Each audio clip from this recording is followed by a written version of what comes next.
Hey guys, if you're enjoying the content that I'm making, please click that subscribe button. Also remember to click that bell button and make sure to tick that box to send all notifications so you don't miss out on any videos. With that in mind, let's get on with the video.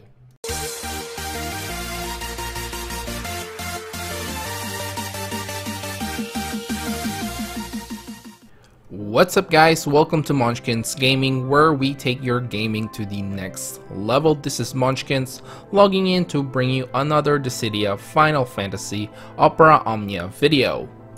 And in this video we're gonna be going through the Gentle Strength EX fight, and this is on Deuce's character event, which is a new character we received here in the global version of the game. And man, this was a doozy. So let's get started. Now of course we are going to be starting with the weaknesses and resistances of the final boss, and this time around it is the Count Steam.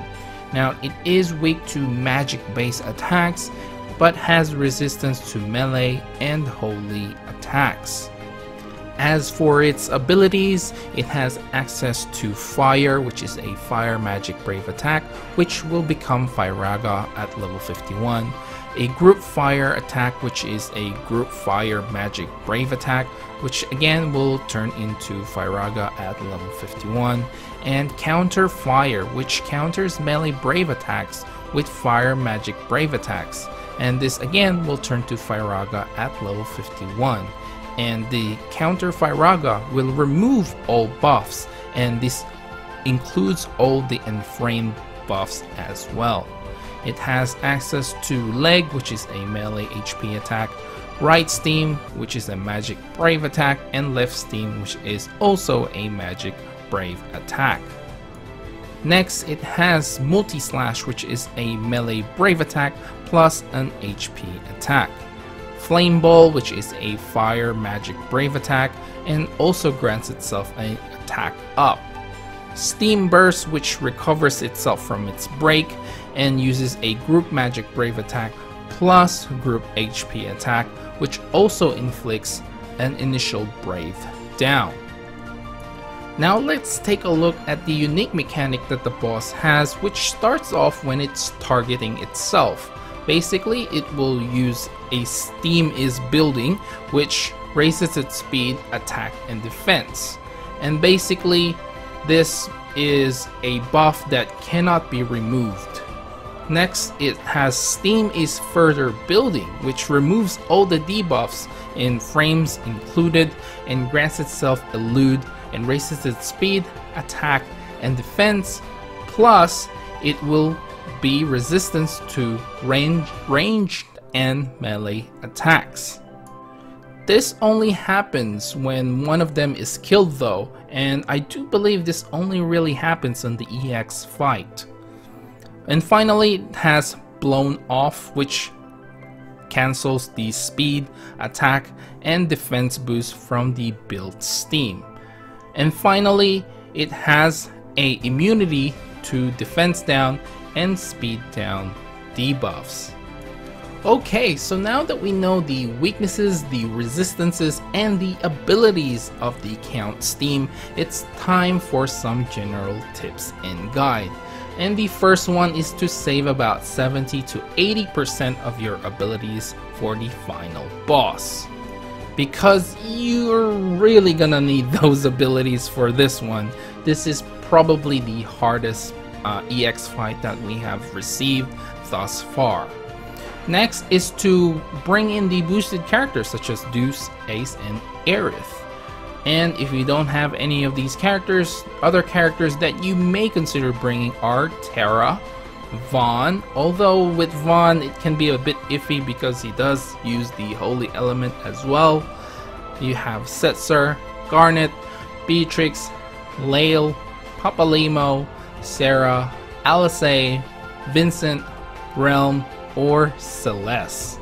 Now, as for the healer slash brave battery options, you have an option with Selphie, but do not use her melee attacks. You have Yuna, you have Lillicet, again do not use her melee attacks, and you have Ishtola as well. Now, the boosted characters actually presents Aerith and Deuce, which are both Brave Battery / healers, which you can definitely use as well. And for the summon of choice, it's going to depend if you want to do some chasing. Pandemonium if you feel like you want to chase. Bahamut is probably the best option here. As much as I like Ifrit, there's just too much HP damage here. Unless you have Aerith, which can bulk heal, Ifrit is probably not the best choice. Okay, let's take a look at some general tips for the fight itself. Now, the obvious one is going to be do not bring any melee characters, because the boss actually will counter every melee attack you have and will remove every buff that you have. So do not bring a melee character. The next one is do not kill one unless the other one is already at a low HP. Because if you do kill one, the other one will start. Steam is further building and will remove all its debuffs, and then it will grant itself elude, attack, speed, and defense up as well, and then it will go crazy and start killing you off.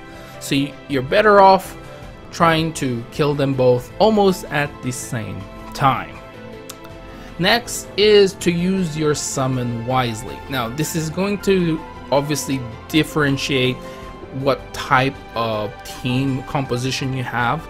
If you are aiming for a chase sequence, make sure you just summon in a good order. Use your summon very wisely in this one.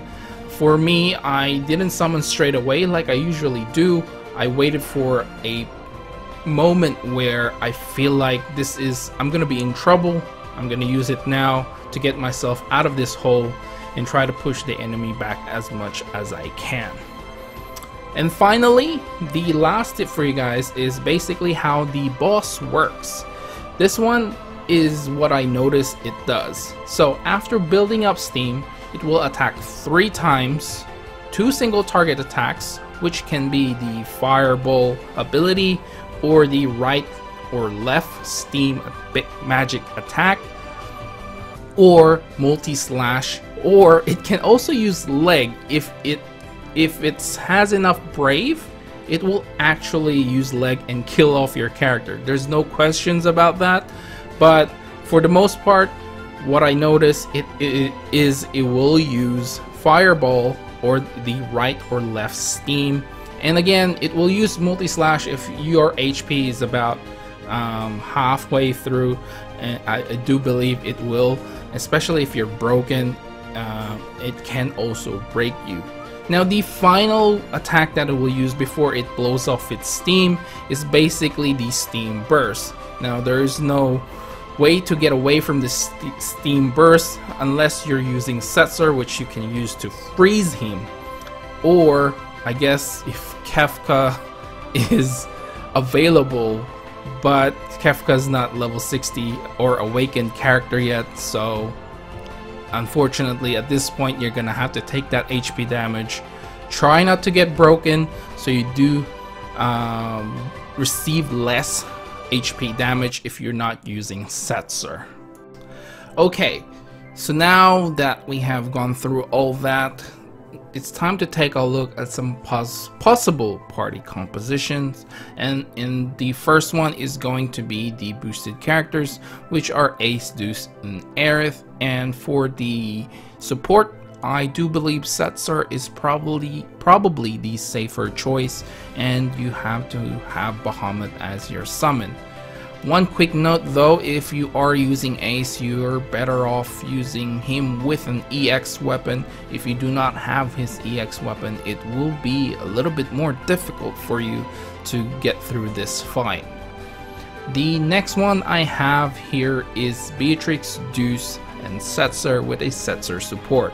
It is basically what you guys are watching, and I have Bahamut as my summon.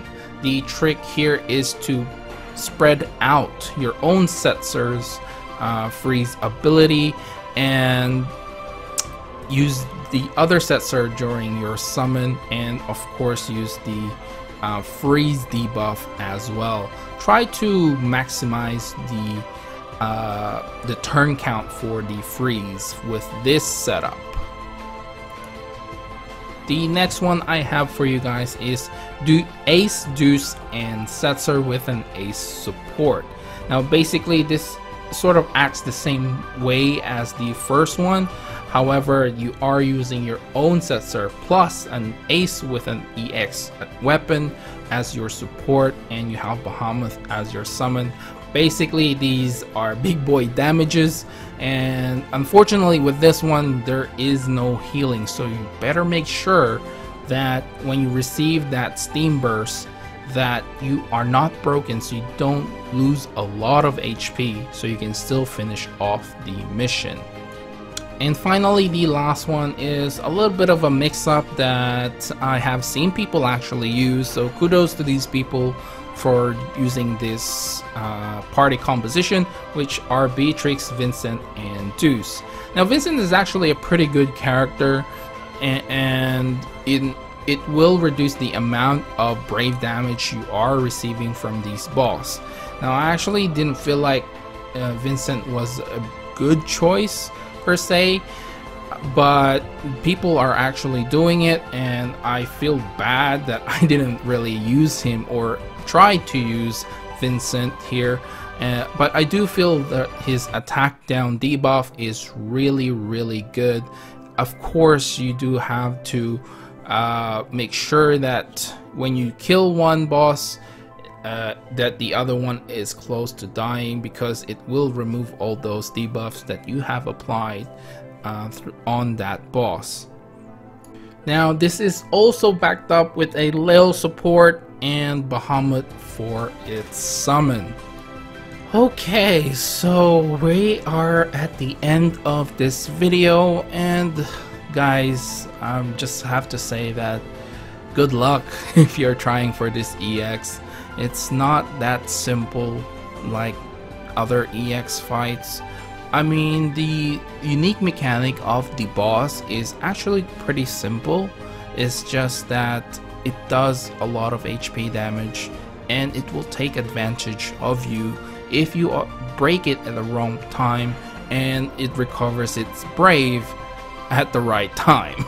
So you do have to do a bit of turn counting here, but overall what I did was basically when I break it, I just let it attack straight away. I don't try to push itself too far out with Setzer's ability, because I really want them to just use a brave attack on me and not an HP attack like it usually does. So as much as possible, if you can get it to the point where you break it and then it'll attack you again just to break yourself, then I say go for it.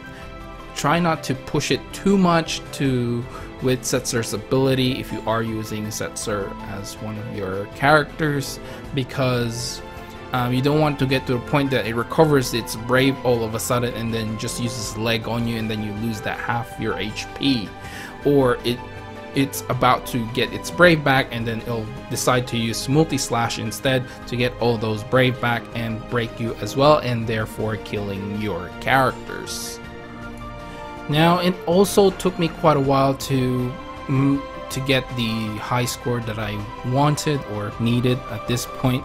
You need about 160,000 points, and if you're aiming for that score, I'd say you'd have to be in the low 60s for the turn count in order for you to get that.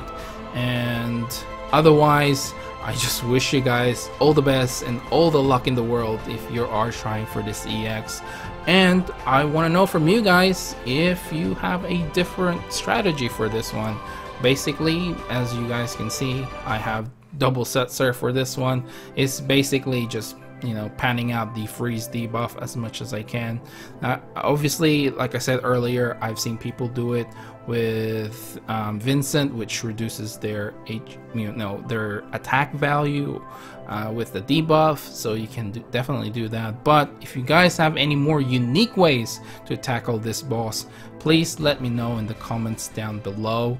And I think I will end the video right here. Remember to click like, subscribe, and share this video if you find it helpful at all. As always, I'd like to hear from you guys what you think of this fight. And obviously, like I said earlier, man, I just keep repeating myself at this point. Basically, let me know your team compositions and your strategy for this fight. And also make sure to follow me on Facebook and on Twitter at Monchkinz Gaming. This is Monchkinz logging off, and I'll see you guys in the next level.